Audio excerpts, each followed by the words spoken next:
Come in. Welcome. I'm E.G. Marshall. Welcome to the world of terrifying imagination. In 1843, a Dr. James Braid of Manchester developed the art of being able to produce trance sleep. Of course, he was not the first. That honor belonged to Friedrich Anton Mesmer. But Dr. Braid did coin the name of this both beneficial yet potentially disastrous parascience, hypnotism. In the skilled hands of a doctor or a psychiatrist, it can be profoundly beneficial. But in the hands of an amateur or someone unscrupulous, it can be murderously dangerous. That's it, Marge. Just keep your eyes on the coin as it goes back and forth, back and forth. You're getting sleepy, so sleepy. Your eyelids are heavy. You can't hold them up. You've got to sleep, sleep, sleep. She's under, Mark. You're putting me on, Jeff. She's faking. No, she's under, all right. She's a hypnotist's dream. Very suggestible. Look, I'll prove it to you. What's this? Hey, don't hold it there. Just long enough to show she doesn't react. You could have burned her. Oh, come on. You think I'd do anything to hurt your sister? Well, now that you've got her under, what are you going to do? What would you like her to do? Jeff asked me, what would you like her to do? Well, I would have liked her to murder my father. I wondered how Jeff would have reacted if I'd said that out loud. It almost came out anyway, since it's all I think of these days. How to murder, destroy, wipe out my father.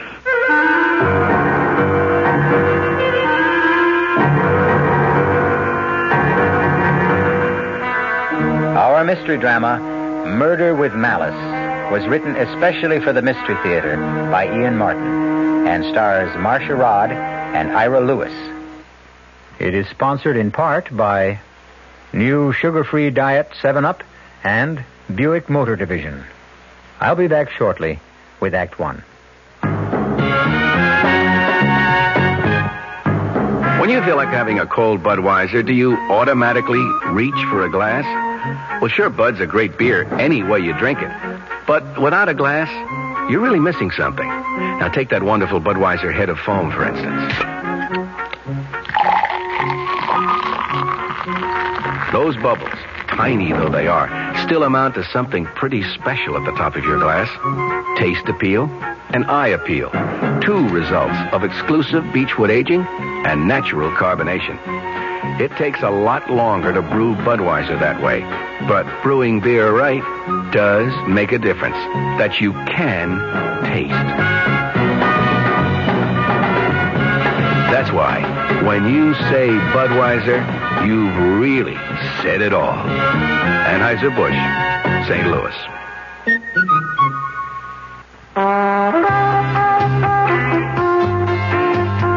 North Jersey is certainly getting a higher yield this season, especially with Suburban Savings Special High Yield Savings Certificate that you can raise for fun and profit. All you have to do is plant a modest $2,500 minimum in Suburban's limited issue 7.50% savings certificate. Then put your certificate in a nice, safe place. Suburban takes care of the rest by compounding interest continuously from day of deposit paid quarterly. You'll get a nice, healthy 7.90% effective annual yield on your 7.50% savings certificate when you let it grow from 4 to 10 years. Early withdrawal prior to maturity is, of course, subject to a substantial penalty. So for a nice, healthy 7.90% annual effective yield, grow Suburban's 7.50% savings certificate for fun and profit at any Suburban savings office in northern New Jersey.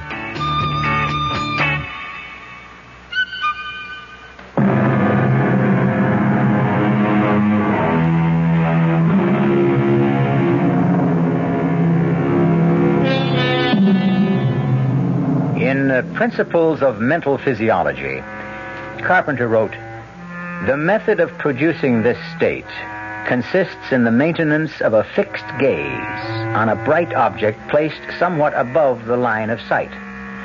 A light behind the subject, shining on the bright object, a coin, a jewel, a small mirror, is very helpful. And a darkened room. Once the subject is in the trance, he or she is open to post-hypnotic suggestion. Luckily for our peace of mind and their father's health, Marge is the subject, and not the bloodthirsty Mark. Ever since I can remember, I've hated my father and feared him. But never more so than these last 2 years, since he killed my mother. I'd like to kill him, but I haven't the guts. Well, what, Mark? Huh? Well, what do you mean, what? What do you want me to ask Marge to do? Don't tell me I put you into a trance, too. No, Look, what sort of thing can I ask? Anything within reason. I mean, she won't do anything to hurt herself, or to hurt someone else, or steal, or anything that goes against her natural instincts. Let's keep it simple. You know what you ought to ask her to do? What? Marry you. She's got a chance to shake this scene and have some kind of decent life of her own and get away from that monster upstairs, and she won't take it. She loves her father. That murdering... Hey, come on, take it easy, Mark. He killed my mother. It was a car accident. He was going 90, and he was drunk when they crashed. It's a miracle anyone came out of it alive. It's a pity it had to be him. He got off lucky. Lucky? A shattered pelvis? Condemned to drag himself around on canes for the rest of his life? I hope he never knows a moment when he's not in pain. Hey, Mark. Come on, let's knock it off. I want to bring Marge out of the trance. Wait a minute. We've got a bet going here. You claimed you could prove post-hypnotic suggestion, didn't you? Yeah? Well, suppose you... Damn, that grandfather clock drives me crazy. Old man's pride and joy hasn't missed a chime since the day he was born. Did it wake Marge? No. She'll stay under till I bring her out of it. What were you going to say before? Well, suppose you were to tell Marge to hit up the old man for $5,000 tomorrow at breakfast. Would she do it? Well, she might if she thought it was justified. Well, tell her I need it to pay off some debts. Do you? What's the difference? She won't get it? No, Mark, I'm sorry. No go.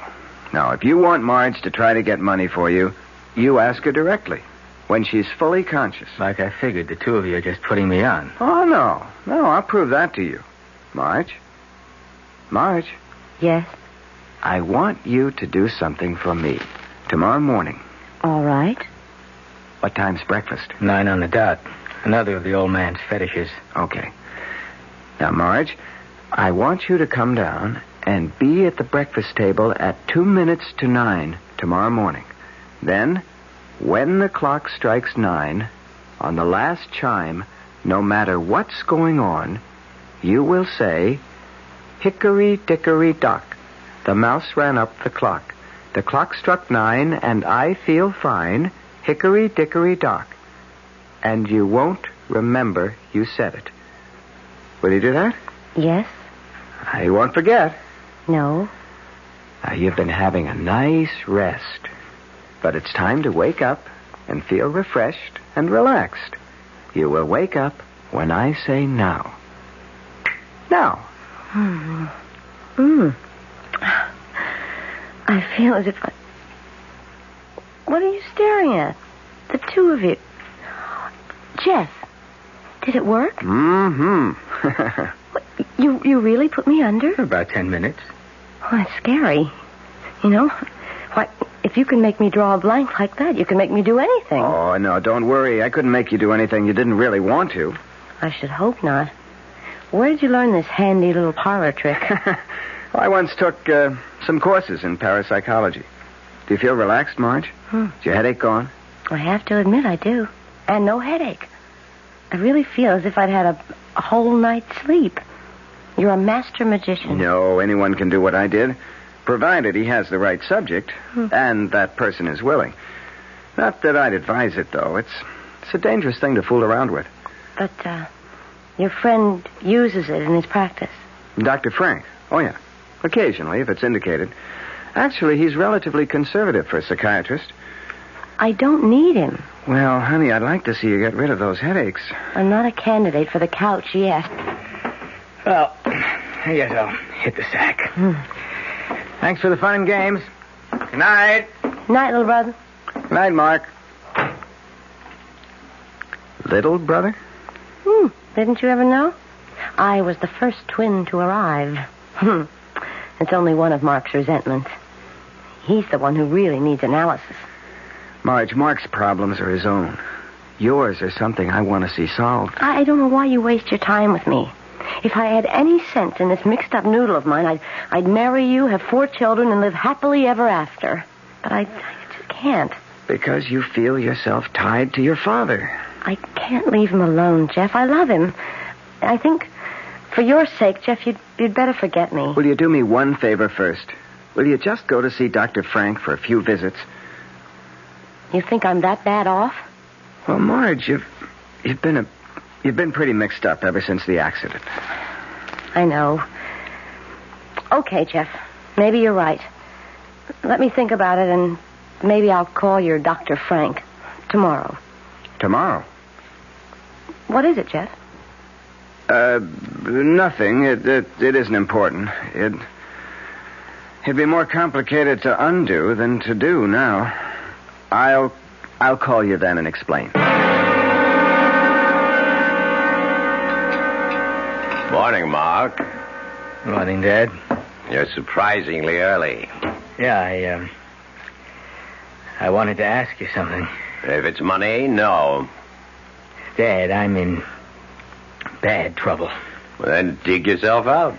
Dad, Mom left me money that will come to me when I'm 30. Why can't I? Very wise of her. Maybe in another 6 years you'll be able to handle it instead of gambling it away. It wasn't Mom's decision. You talked her into it. I most certainly did. Look, you don't understand. I'm mixed up with some very hard guys. If I don't pay them off... Oh, don't talk nonsense. They'll wait for their money. Good morning, Marjorie. Good morning, Dad. Mark, am I late? No, dear, it's just 2 minutes to 9. Sit down. Have your orange juice. I'll pour the coffee first. You sound very chipper. Yes, I had a wonderful sleep last night. Relaxed as a kitten. I wish I could say the same. Well, that's what comes of having a guilty conscience. And what about yours? I wanted to shout at him as I pushed my chair from the table violently and went to the sideboard. I was seething with hate at his smug self-righteousness. Guilty conscience. If he only knew how guilty, how much I wanted him dead. Serving breakfast plates for Marge and me gave me time to regain control. Then the clock began to strike 9, and my mood improved. A small revenge, but if Jeff's trick worked, at least I'd see the pompous old ass look foolish for once. What time did Jeff Henderson leave last night? I think I'm old enough not to have to answer questions like that. Well, I think I have the right to ask any questions I want to in my house. Because I want to know if you're thinking again of marrying Jeff. Hickory-dickory-dock. The mouse ran up the clock. The clock struck 9 and I feel fine. Hickory-dickory-dock. What? What did you just say, Marjorie? Me? I didn't say anything. I just asked you a perfectly reasonable question, and you replied with a silly nursery rhyme. Nursery rhyme? Dad, I don't know what you're talking about. I didn't... She doesn't know. She said it. Keep out of this, Mark. It was post-hypnotic suggestion. It was what? Marge had one of her bad headaches, and Jeff thought he could cure it by hypnosis. And he did. But what's this about... Hypnosis? Marge, I must say I didn't think you'd be this foolish. I don't want Jeff Henderson in this house again. Dad, I'm the one the trick was played on. Where's your sense of humor? I haven't had any sense of humor since I lost your mother. No, don't help me. I don't need anyone. I can manage by myself. I don't expect it from my son, and I don't ask it from you, Marge. Dad, Oh, let him go, Marge. He's only looking for sympathy. Why do you have to be so hard on him, Mark? Because I hate him. I always have. Mark, he's our father. I love him. Well, maybe we're not... What do they call us? Enzygotic twins, after all, huh? I mean, I guess we came from two different eggs because the only thing I want him to be is dead. I think maybe we both need psychiatrists. I'll get it, Williams. Yes? Are you Mark Prentice? Yes. Well, open up, fella. Let me in. Oh, now, you don't want to see artillery, do you? Benny? Yeah. He sent me. What do you want? Oh, boy. Benny must be going soft. He lets you into him for 15 big ones. Now, look. I'm going to pay him. Oh, I know you're going to pay him. But when? Like, what's on account?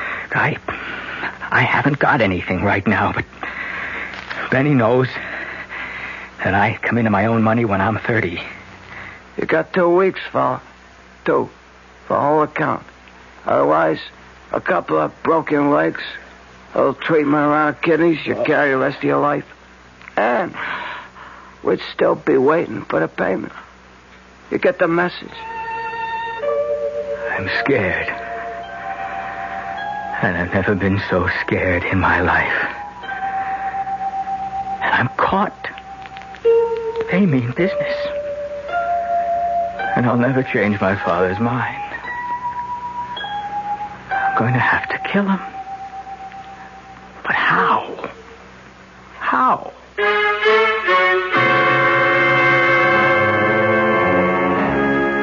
Not exactly the all-American family, the Prentices. But then, where murder is contemplated, and where in fact it may be done, you don't expect to find very normal people. Especially where the murder is premeditated. I'll return shortly with Act 2. Oh, somebody's been drinking my sugar-free Diet 7-Up, and it's all gone. Oh, actually, I saved a little. Oh, a bear! Hiya, Goldie. What's brewing? That's Miss Goldilocks to you. Oh, come on, kid. You mean you don't remember me? The cottage, the 3 chairs, the porridge? Baby bear! In the fur. Been a long time, Goldie. But Baby bear... Just call me BB. You drank all the sugar-free Diet 7-Up, and I have to conduct another diet drink taste test today. Well, yeah, I saw the sign on the door. A professional taste tester, huh? But how can I conduct my taste test now? Why bother? I tried those other diet drinks, too. You'll notice there's still plenty of them around. Why not ask me? Well, okay, BB. Tell me, why did you drink all the sugar-free Diet 7-Up? I like the taste. Light, fresh, natural. Sugar-free Diet 7-Up is definitely unbearably delicious. Mm-hmm. Hey, Mom, what's for dinner? Hey, Mom, what you got? What's for dinner? Check ShopRite's low price on first cut choice beef chuck steaks, just 57 cents a pound. Fresh ground beef chuck, any size package, 89 cents a pound. ShopRite hamburger rolls in packages of 8, just 3 for $1. Mohawk 5-pound canned ham will serve a crowd for just $4.99. Save on fresh red plums, 3 pounds for $1. Hotel bar butter, 79 cents a pound. For every meal you serve, you'll get a lot more for a little less at ShopRite. She loves the family. She wants the best. She does all that she can do. She lets ShopRite do the rest. Hey, Ma, what's for dinner? ShopRite has the answer. This is WOR New York, an RKO General Station, your station for Mystery Theater.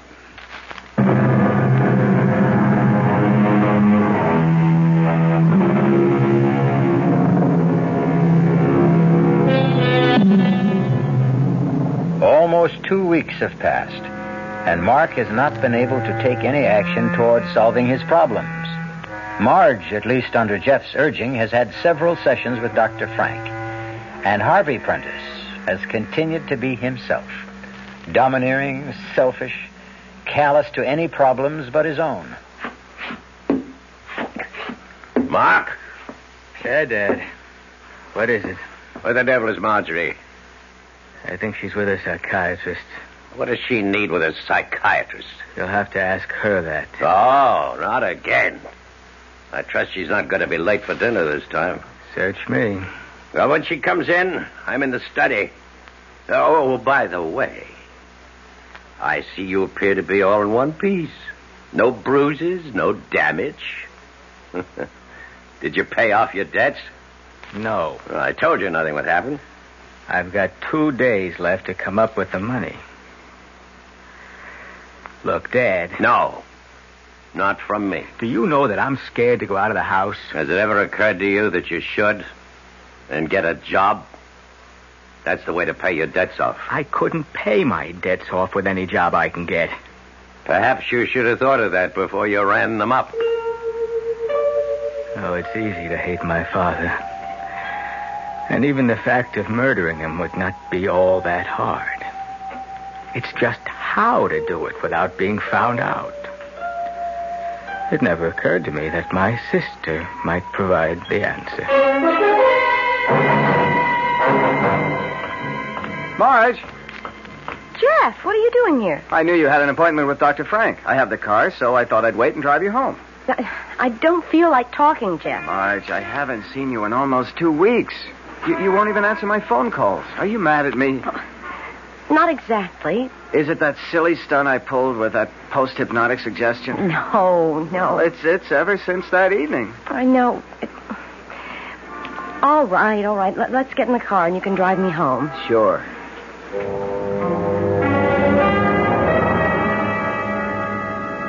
I'm so mixed up, Jeff. I wish you'd never suggested Dr. Frank. Oh, now, wait a minute. He's a good guy. Not for my money, he isn't. I know you meant well, but... But what? Jeff, well, I'm not good for you. Mark and I are all screwed up somehow. The whole family, we're Jonas. Keep away from us. Marge, nothing you can say. Why won't you listen to me? I don't want to see you anymore. I can't. There's nothing to explain, and I have such a headache. Well, maybe I ought to stay and give you another hypnotic treatment. No. Nobody else is getting inside my head anymore but me. Please, let's just make this goodbye. I don't want to see you again. Marge, wait a minute.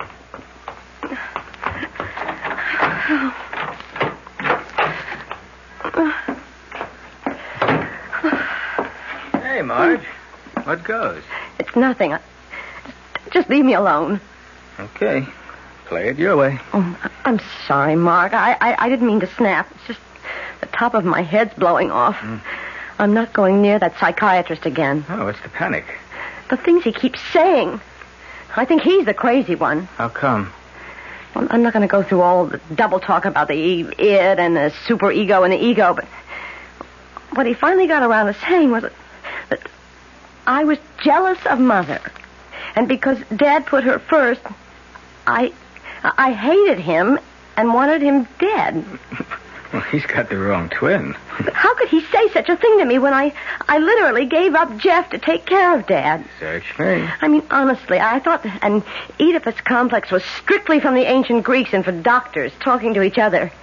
Can you imagine me supposed to hate my father? How could you hate Dad when you dropped everything to take care of him ever since Mom died? See, that's because I'm supposed to have a fixation. And it's only guilt that holds me back from destroying him. What?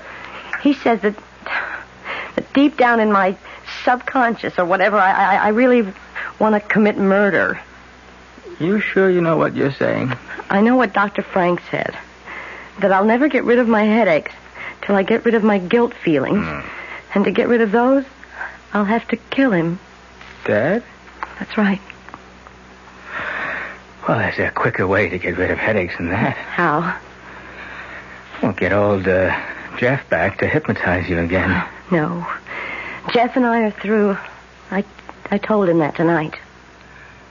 Well, if you really want to get rid of the headache, well, I could have a shot at the hypnosis route. Jeff said anyone could do it. No, thanks. I'm taking my headache to bed. I won't be down for dinner. Of course, I didn't have the idea right then. But some instinct was nudging me that somewhere, somehow, there was a way out for me. But before I could follow the thought through, the phone rang. Yeah, hello? Hello, Mark. Look, I'm working on it. I think I've got a way to... Benny says you got till day after tomorrow. And then you have time.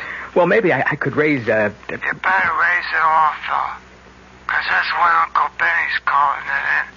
Or the deep six. Hey, mister. Mister! Who's on the phone, Mark? Someone for me, Dad. Did I hear your sister come in? Oh, yeah. Yeah, a few minutes ago. Well, did you tell her I wanted to see her in the study? No, Damn it, face me when I talk. Why not? because she didn't want to see you. She wasn't feeling well. She went up to bed. Before dinner? She said she didn't feel like eating. And neither do I. Well, what's the matter with you? I'm scared, Dad. That's what's the matter. I'm scared so bad I'm sick. Why? That was some hard guy on the phone. Benny's man. Who's Benny? The man I owe money to. Look, you've got to let me have it. No. You don't understand. If I don't come up with it the day after tomorrow, they could kill me. Don't be ridiculous. All I'm asking is to give me my part of the money that Mom left. Marge got hers. Marjorie could be trusted. You cannot. Please. I'm not your mother, Mark. You haven't got her around to bail you out anymore the way she used to. This time it's your problem and no one else's. The only way you'll ever get any money out of me beyond living expenses is over my dead body. The only way I ever wanted it from him. Over his dead body. And suddenly, at last, I could see the way to do it. Dinner was eaten in stony silence. Just the two of us. After it, my father went back to the study for coffee and brandy. I sneaked upstairs to my father's bedroom, which had been my mother's, too, and searched quickly through her drawers to find what I wanted.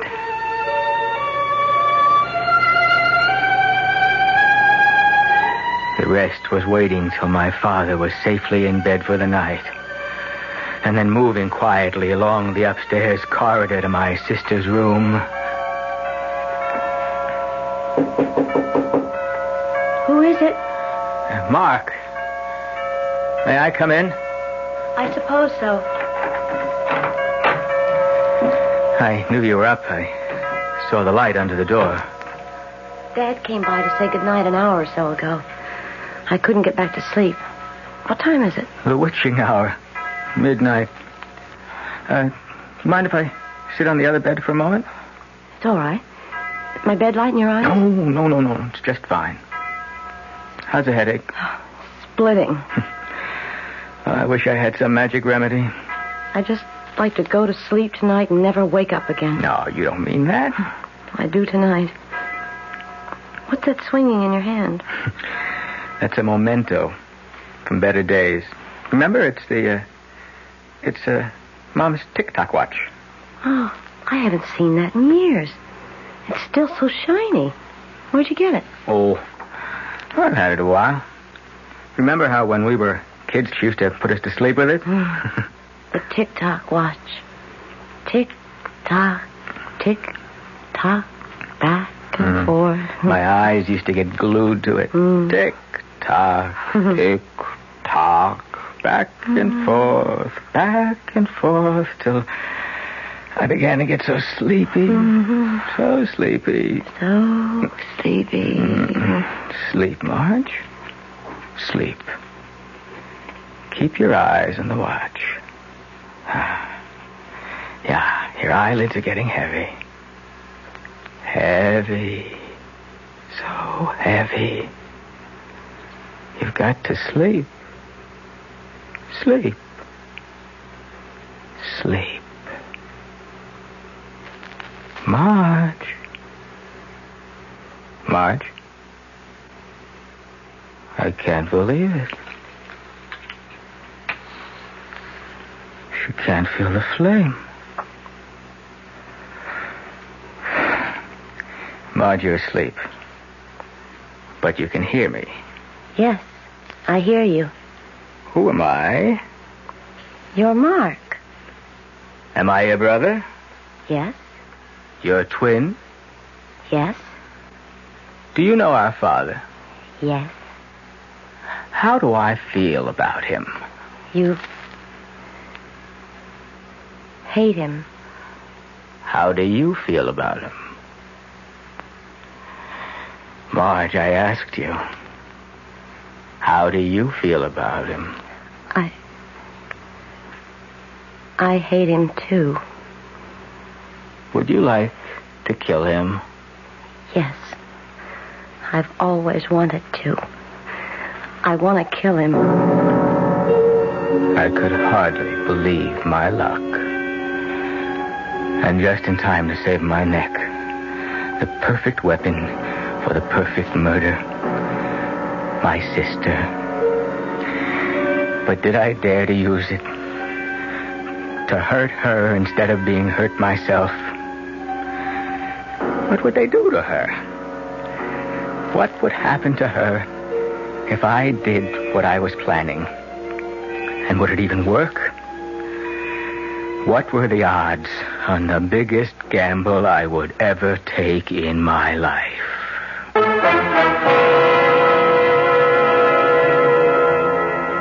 A girl helpless under an hypnotic spell, at the mercy of the agent who wove that spell, her twin brother, himself at the mercy of passions beyond his control, eaten up with hate, tortured by fear, hesitating to make an unconscionable gamble with her life to save his own. I'll return shortly with Act 3. I'd like to describe a car to you. See what you think of it. First of all, it's small. Second, it's got a 6-cylinder engine, a pretty handy asset these days. Third, it's a Buick. Now, in spite of the fact that it's small, this car can seat 6 easily. It's got a 21-gallon fuel tank, which gives it great range. And it weighs several hundred pounds more than most imports, which in a small car is good. Now, what does it look like? Well, that's pretty tough to handle on radio. I'd hesitate to call it glamorous, and it sure isn't homely. I think handsome would be fair. And it offers some pretty attractive styling and trim options. The interior is definitely its strong suit. Now, if that sounds like a little more than your average small car, then I've described it properly. Because remember, this small car is a Buick. The car is called Apollo, Buick Apollo. And it's about as much small car as you'll find on the road today. See for yourself at your Buick Opel dealer. One of the 10 best newspapers in America. Easily the nation's best suburban newspaper. Becoming a paper of national influence. These words are from a recent issue of Time magazine. The newspaper described is Newsday, the Long Island newspaper.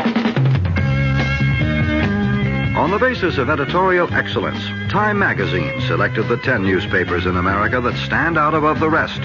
One of them was Newsday. Because, as Time noted, Newsday combines solid local coverage with ambitious national and international undertakings. And because Newsday meets Time's other criteria for excellence, it's entertaining and informative. It conducts extended investigations and offers a range of different opinions in its editorial pages. Have Newsday delivered right to your door with no service charge, and see why it's one of the 10 best papers in America. Newsday, Long Island's own newspaper.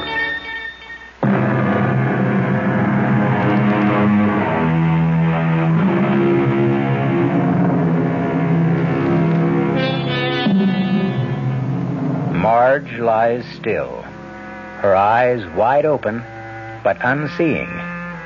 Alongside, her brother Mark sits, his mother's watch still swinging its pendulum arc in his hand, unnoticed as he wrestles with the conscience which holds him back from this ultimate gamble. The gamble? Can anyone under hypnotic influence be induced to commit murder? If she killed, they'd never do anything to her. There's a whole history. The encephalitis she had as a kid, the nervous breakdown after Mom died. She's going to a psychiatrist now. Sure, I can get her off. Temporary insanity. Yeah, that's it. Only will it work? What was it Jeff said? She won't do anything to hurt herself or to hurt someone else, or steal, or do anything that goes against your natural instincts. Natural instincts. What does that mean? Doesn't it mean what we really feel deep inside, even if we don't know about it? It's a gamble, but the odds aren't bad. It's Mark, Marge. Can you hear me? I hear you. Remember a couple of weeks ago when Jeff was here and we got off on the hypnosis kick? Yes, I remember. And what started it? I don't know. I think, yes, talking about being kids. Remember how even then Jeff was into the psychic bit? Yes. The funny cards and guessing and trying to reach each other's minds. And who was the best? We were. Why? Because we're twins. Twins go together. Remember how we always liked the same things?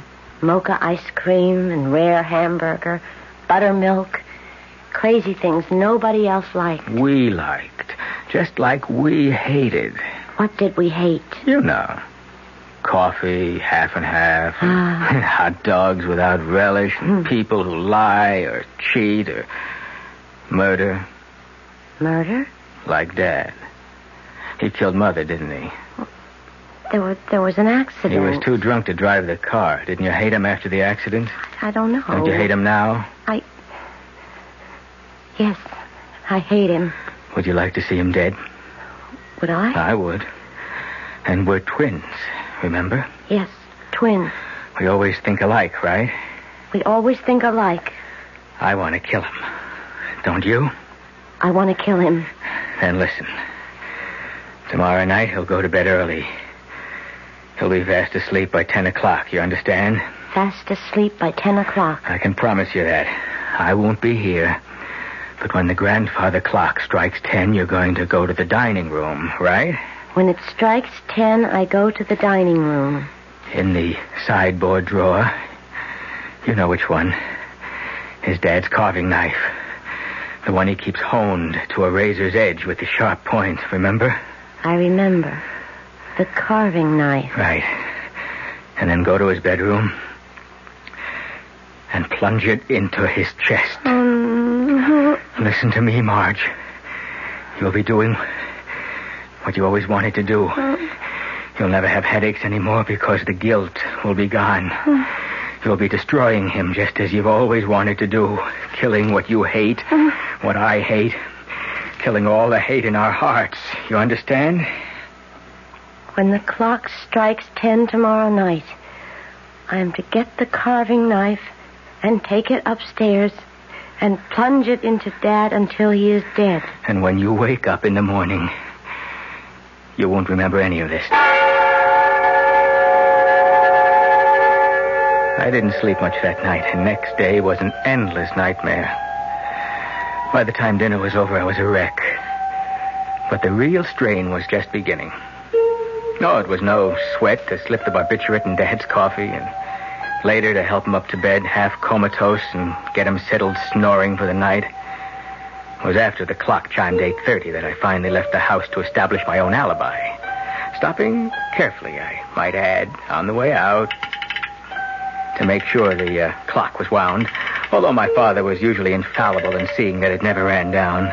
And then I left the house.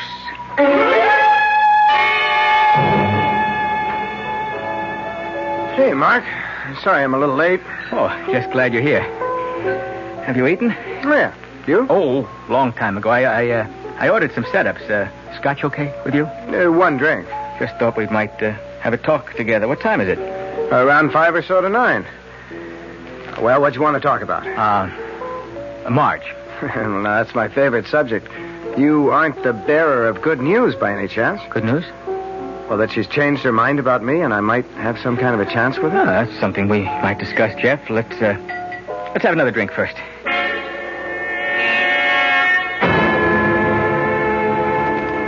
Where was I?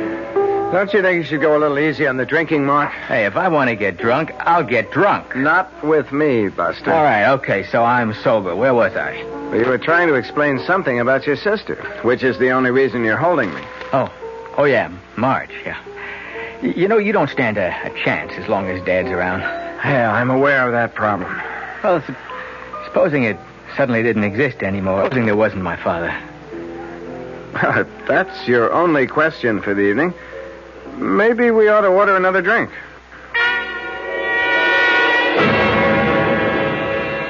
Mark.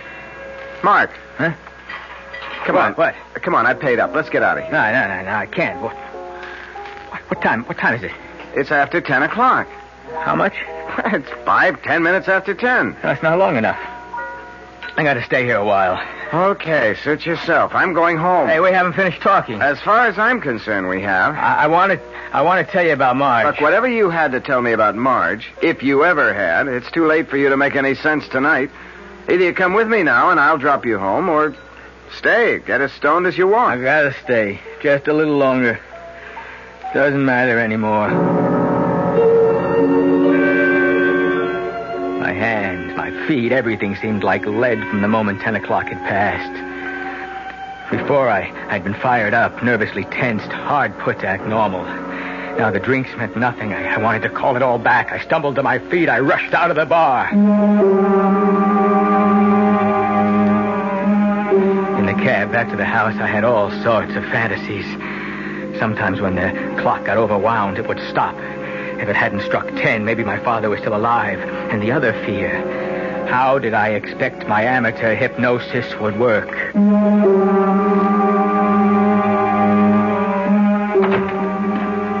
In the house, empty.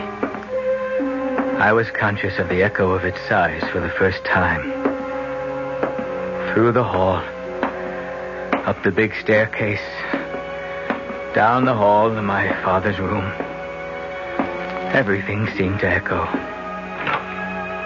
Carefully, I opened the door to my father's room and listened. No sound. I went in. I looked at my father where he lay, lit by a lamp on the far wall over the dressing table. The first thing I was conscious of was that he was breathing. And I saw the carving knife on the floor. It was instinctive to pick it up. It was bright silver and stainless steel, glittering in the corner lamp. There was no trace of blood. He wasn't dead. And I knew I would have to do this by myself. By myself. There never had been any other way. So I came to the bed, lifting the knife up high to drive it home. And suddenly his eyes were open, looking at me, recognizing what was about to happen. In one convulsive shrug towards me, his eyes glazed over. But in that last moment, he said, "You always wanted me dead. Dead. So, strike. Strike. For all the good it will do you."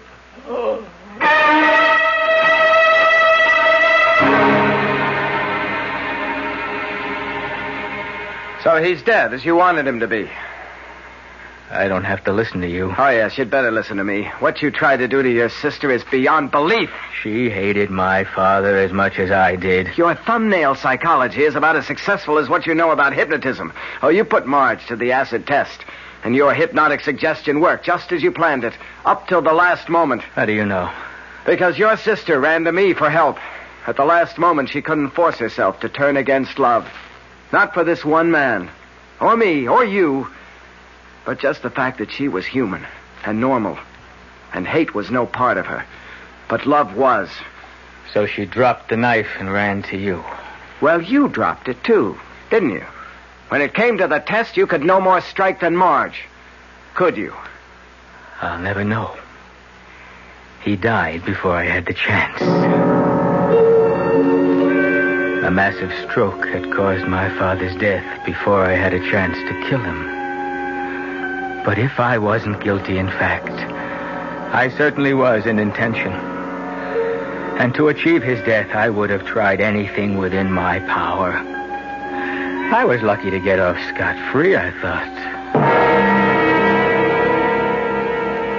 And I directed my entire estate be left to my beloved daughter Marjorie, subject to all the provisions to protect it and her from my son Mark, to whom, with all my heart, I leave nothing, not 1 cent.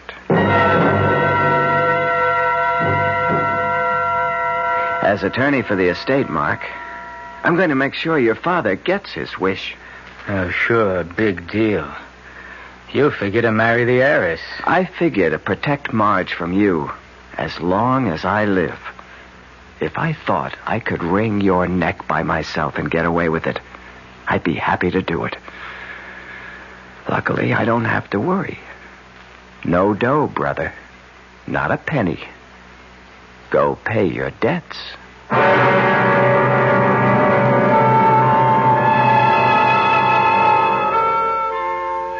Can one be hypnotized and led to kill?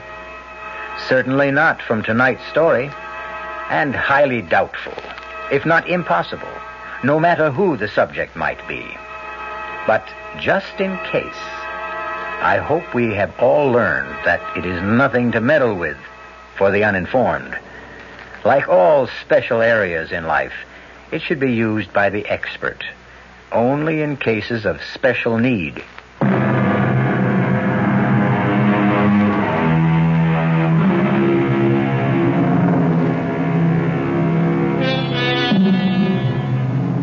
It was some time before Marge and Jeff were married, but once they were, the shadows and cobwebs were wiped away. Mark was only a dark memory that would disintegrate in time as thoroughly as his corporal self, trapped in his cement boots in the shifting muck of the river bottom where he lies. Who sows the wind must reap the whirlwind. Our cast included Marcia Rodd, Nick Pryor, Ira Lewis, and Stotts Cotsworth. The entire production was under the direction of Hyman Brown. Radio Mystery Theater was sponsored in part by Anheuser-Busch Incorporated, brewers of Budweiser. This is E.G. Marshall inviting you to return to our Mystery Theater for another adventure in the macabre. Until next time, pleasant dreams.